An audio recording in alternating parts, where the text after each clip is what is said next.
like anything, when we're first starting, we want to grade the activity. Okay, so if I'm wanting to get a patient up and I want to get them up from a flat bed, initially they can't do the nice roll that Professor Lim taught you later. That will be becoming an outpatient.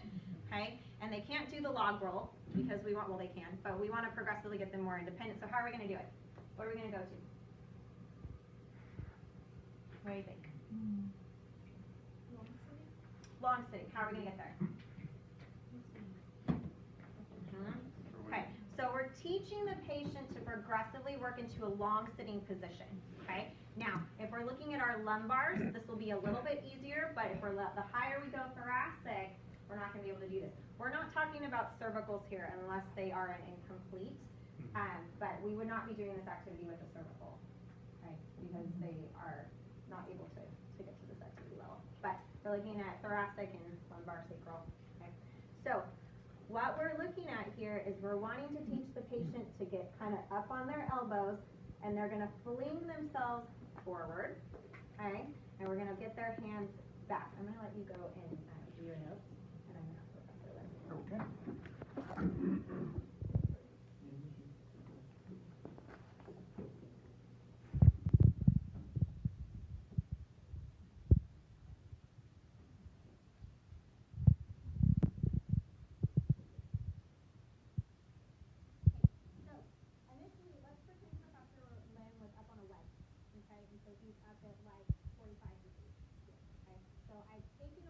Difficulty is some of the difficulty of the activity and given him the ability to grade the activity into two. So let's pretend he's up at about a 45 degree. Okay.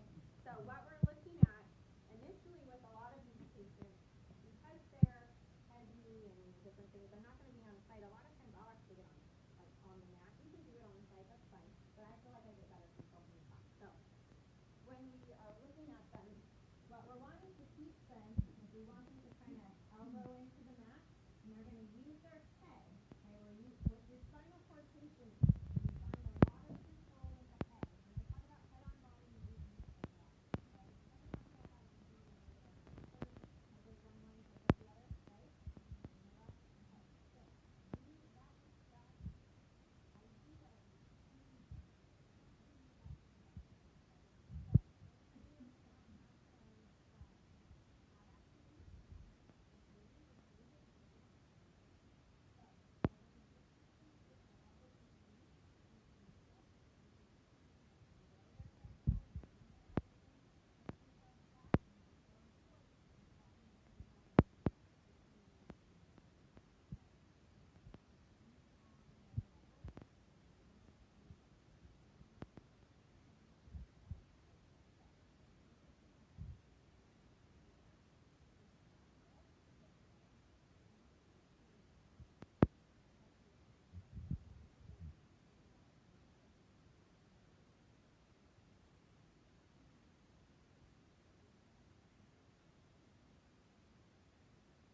they've got hamstring pain because they're super tight, okay? They've got some spasticity going in. Everything's just painful from here. So once we're here, then we're going to start working into that progressive long sitting. Now you can be forward, backward, you can be wherever you're at, wherever you want to be to feel most comfortable for yourself. So once the patient has gotten here, I want to move them from this posterior position to the anterior position, okay? Because this is more of like a resting position here for them, for most of our patients, okay? If you've got someone who is like a C7, C8, okay, they can get into this position as well. They're going to lock out here. So they're going to lock out their elbows. We're going to use their scapulas here, and we're going to kind of flip it around and lock out. So even though I don't have triceps, I can still achieve extension here, okay? Do you notice that I don't have his hands like this? Okay, why?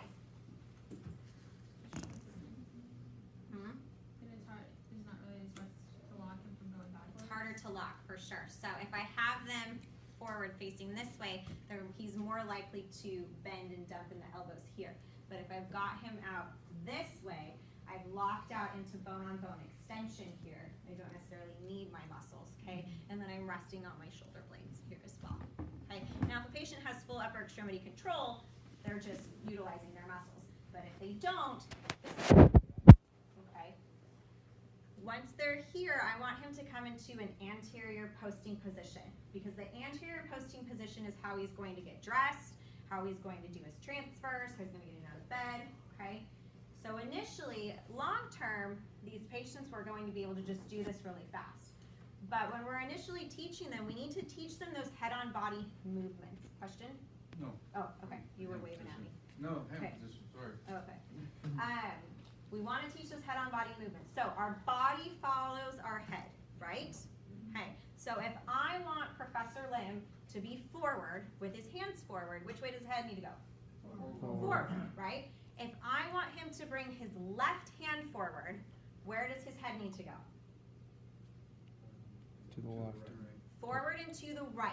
Yes, so we need to unweight the hand and we're going to throw it forward, okay?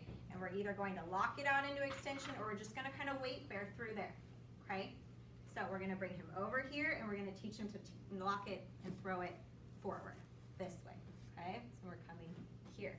Depending on the level of injury, I may or may not have to do more at the arm. It all depends, okay? This is not concrete. This is all dependent. These are foundational skills dependent on their level, okay? Once he's here, okay, where do you think his head's going to go if I want to get the other hand forward? Opposite, forward and here, okay? So now I'm in a posterior or an anterior posting position, okay? I am also much more balanced here. I don't necessarily need my arms for this positioning, right? A lot of our patients can just kind of hang out here because their head, the weight of their head and the position of their head biomechanically is keeping them in this position, okay? Now, if I want to teach Professor Lim how to put his socks on, he's got to have muscle length, right? So we will spend a significant amount of time. Sometimes we just start here. And sometimes we'll build up a support device here, and we just have the patient sit here for a little while in this position. And they work on leaning their head forward a little bit more, coming back, leaning their head forward, coming back, sliding down their legs, sliding back, okay? The other thing I will have them do as a home exercise program is when they are in their hospital bed, I'll have them raise the head of their bed up as high as it'll go, okay? And if they have someone to help them, we will teach the caregiver to do that, but we'll tie sheets to the bottom of the bed that are going up kind of like reins, okay? And if they have the upper extremity activation, then they can do it. So we can either use hands, or if they can get into tenodesis like this, they can wrap it around and grip it this way, here, okay? What we're gonna teach them is to progressively wrap around those sheets and start progressively pulling themselves forward, okay? So we're stretching out. Once they've pulled themselves forward, they can loosen up the sheet, and they're working on their sitting balance, okay? And they can progressively loosen up and then work on throwing themselves forward. So we can teach them to do that independently in the bed or with a caregiver. Does that make sense? What that home exercise is? Denise, good? Okay, everybody's good, I guess? Yeah, I'm good with that. When you were going from posterior posting to anterior, what were your facilitations that you were using? It depends on the level. So if the patient has full upper extremity activation and control, I'm going to control Q at the trunk, either behind or on the side, and allow him to bring his own arm forward. If he is someone that does not have full upper extremity control, I'm going to get behind, and I'm going to cue him to throw himself forward and to the right. And I'm going to, wait for me. Okay, we're going to, okay, ready? I know, injury. Okay, we're going to go forward and to the right, and I'm going to throw it here, and then I'm going to shift him over this way, here. Okay, so if he starts to fall, where am I? He's not going anywhere, right? And then if he starts to fall back, we're here, okay? Same thing with the posterior. So you're going to teach them to go to anterior posting, but we also need to teach them to be able to go to posterior posting, right? Because it's a resting position. So if they are able to use their arms, we're going to initiate them using their arms, but once they get to about here, they don't have the trunk stability and the trunk control to maintain themselves. So it's a timing issue. So you have to teach them, even though they've got the arm support, they're still gonna probably lose their balance backwards, so you either need to be behind them or to the side, whichever feels comfortable for you. I tend to do a lot of things on the mat. That's my preference. You don't have to do it that way. That's just my preference. Because I don't have a long reach, so I use my whole body. But once you get them to about here, you can expect that they're going to lose their balance and they're probably going to fall back, even if they have full upper extremity activation. So what you're teaching them is a timing thing. Lock out here. Okay, and if he starts to go back, who cares? I'm still there. Okay, and then same thing, I'm going to teach them here. So if he didn't have full extension activation and control, and he's not teaching him, he's not learning how to lock out, let's say he's starting to do this thing, I'm going to cue him here. Okay, and I normally say, you know, we don't go into Rieker bottom, we don't go into excessive joint control. That's the exception. Okay, so same idea, we're going to shift our weight back, head and back this way onto this one, and we're going to drop it back here. And we're going to lock it here. Okay, and sometimes this is your treatment session.